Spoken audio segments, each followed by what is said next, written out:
Hey, what's going on, everyone? Entering Infinity here. Today I'm back with a brand new review of Episode 7 of Demon Slayer's Entertainment District arc.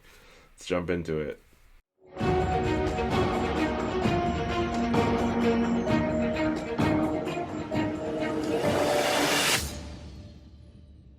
Alright, so I'm happy to be back after a bit of a hiatus of the last few episodes, but now I'm back again to talk about Episode 7 from the Entertainment District arc. Boy, was this quite the episode. It starts off right away, wasting no time, picking up back with the fight with Nezuko, and she's just like literally kicking the out of this demon. Really cool stuff. I'm really digging her design of this transformation with like the vines kind of like going up like and down like her arms and legs, and she's in more of like an adult form, and she's like kind of aged up, and she got like the horn coming out of her head. Like I really dig the design, and I'm really happy that she's finally like broken through that muzzle, and I hope that it kind of stays off from going forward, and hopefully that maybe she's able to speak at some point. I hope that they do keep that off because it was a little bit, I thought, annoying. So glad that that's gone.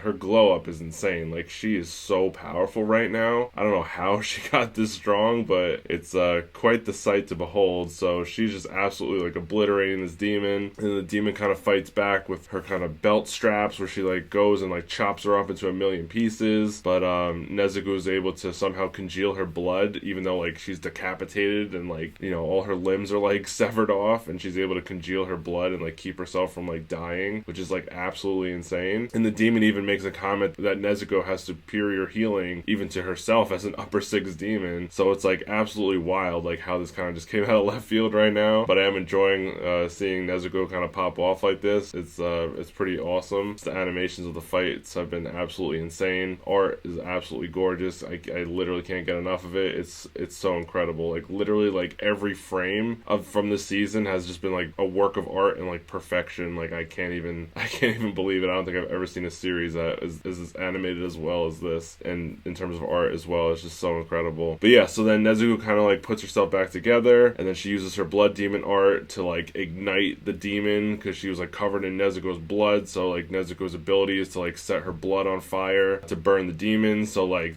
the demon's just like screaming like bloody murder, and she's just like engulfed in these pink flames. So it was like pretty crazy. And then Nezuko like pretty much loses control, you know, because typically like she has most of her humanity left in her, and she's able to keep herself under control, but now she's kind of just like a raging animal at this point. So like Tanjiro has to come and like try to stop her, where his brother kind of in like a dream state tells him to go save Nezuko before she goes to a point of no return. So we see Tanjiro kind of come in and try to stop her, and then they're kind of in a vulnerable state at this point, and then the demon had healed enough to attack, so then she was going to go and try to like kill them. And then the Hashira Tengen Uzui finally gets there, which has felt like forever of him making his way over to this fight. He finally shows up, and boy does he show up in one flashy manner. He just comes in, he's like just having a casual conversation with Tanjiro, and then the demon's head just like falls off, and she just like catches it in her lap, and it's like absolutely hilarious. I was cracking up when that happened. And somehow the demon like doesn't actually like die, even though she's been decapitated, and she's like having a full-blown conversation with him, and he's like, "You're not an upper six demon." He's like, "You're way too weak and pathetic." And she's like, "No, I'm not, I'm an upper six," and blah blah blah. So, you know, they're kind of going at it a little bit, but Nezuko's still like going psycho, so Tanjiro's like trying to calm her down. She's like scratching him and doing all kinds of stuff to him, which again, like I said in a previous review,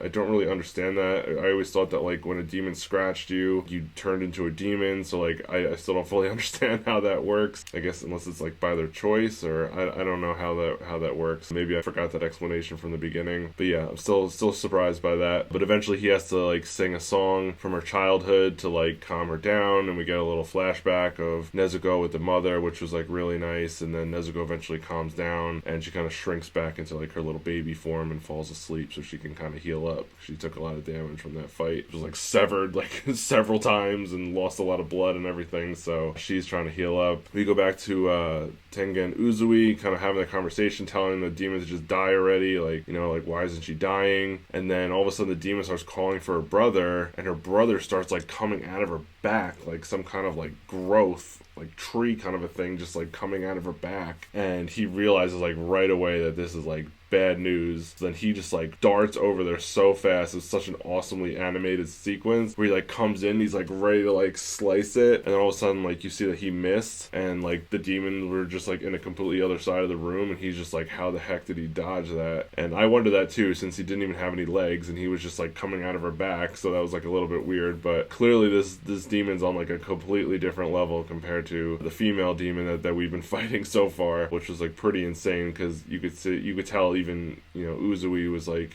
you know, getting a little concerned at this point that he was able to dodge that, because he could tell right away how powerful this demon is. So eventually the demon like fully comes out, and he's like healing up the sister, and he like reattached her head, and you know, clearly this demon is just like an absolute psychopath. He's like clawing his like skin and like ripping his skin off. It like reminded me of Shigaraki from My Hero Academia, just like absolute crazy with that, and I like hate seeing that because it just skeeves me out. But it just plays into like this whole like horror theme that I feel like we've gotten throughout this whole season, which has been pretty cool, because like just the amount of horror elements in it has just been wild, and this kind of just plays into it even more. So he comes out, he's like an absolute psychopath and like ridiculously strong, and then he starts kind of going at it with Uzui, and Uzui's like clearly like having some trouble because he's like got to worry about protecting the citizens, because he needs to just be able to fight him like without having to worry about that. So we see him like having to try to maneuver, and he like sets off these bombs to like kind of like clear people out of the way and move to different rooms. So eventually he's gonna have to like get out of there, which we see him do when he pretty much just blows up the whole building. But we do see the demon kind of get to use some of his skills in his blood demon art, because he uses these little like sickles, and his like demon art is like blood versions of it, so they pretty much like go after people and they don't stop until they like explode and hit something and make contact. So Uzui was like trying his best to like deflect them all and everything, but clearly this is now a much different fight, because this demon already seemed like incredibly strong to begin with, and now her brother just came out, who's like clearly way stronger than even she is. So now we're in a whole nother ball game at this point. Inosuke and Zenitsu finally get there and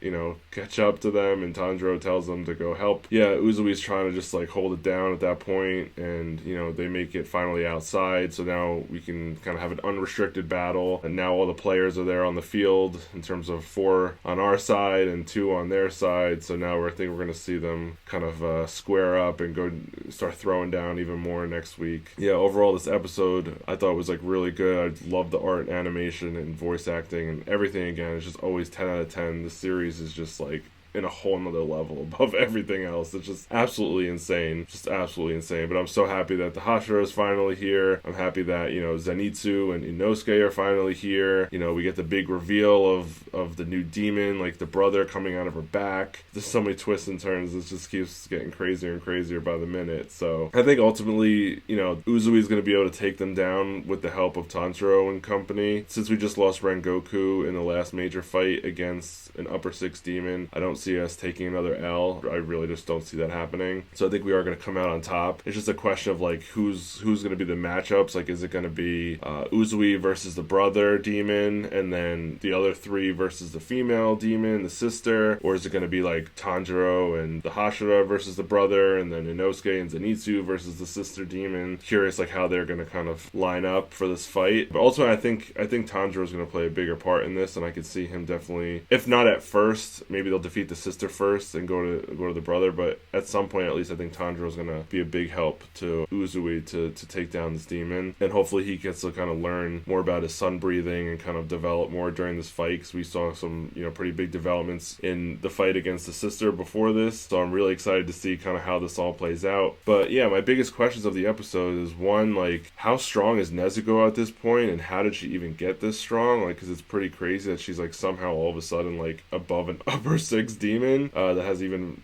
superior like regenerative qualities and strength and in a lot of other areas as well. So I was like, how did she get this strong? Like, are we ever going to get an explanation on that? And will she be able to kind of like go in and out of this form whenever she wants going forward? So a lot of questions surrounding that. Question is like, you know, who's going to be fighting who in the next episode? I'm really curious to see that. And the last question I have is, you know, why didn't the the sister demon die when she was decapitated? Was because the brother was inside of her body, kind of keeping her alive? That was very strange because we've never seen that before. And will the brother live too if he's decapitated? And if so, like, how do we kill them? So that's kind of like the biggest questions I have for this. Let me know what you think down below, what you thought of this episode. So thanks for watching. I hope you enjoyed. If you enjoyed the episode, do me a huge favor and hit that like button. Subscribe to the channel if you're new, and leave a comment down below letting me know what you thought of this episode, and if you know any of the answers to the questions that I posed. I look forward to seeing them, so I'll catch you all in the next one.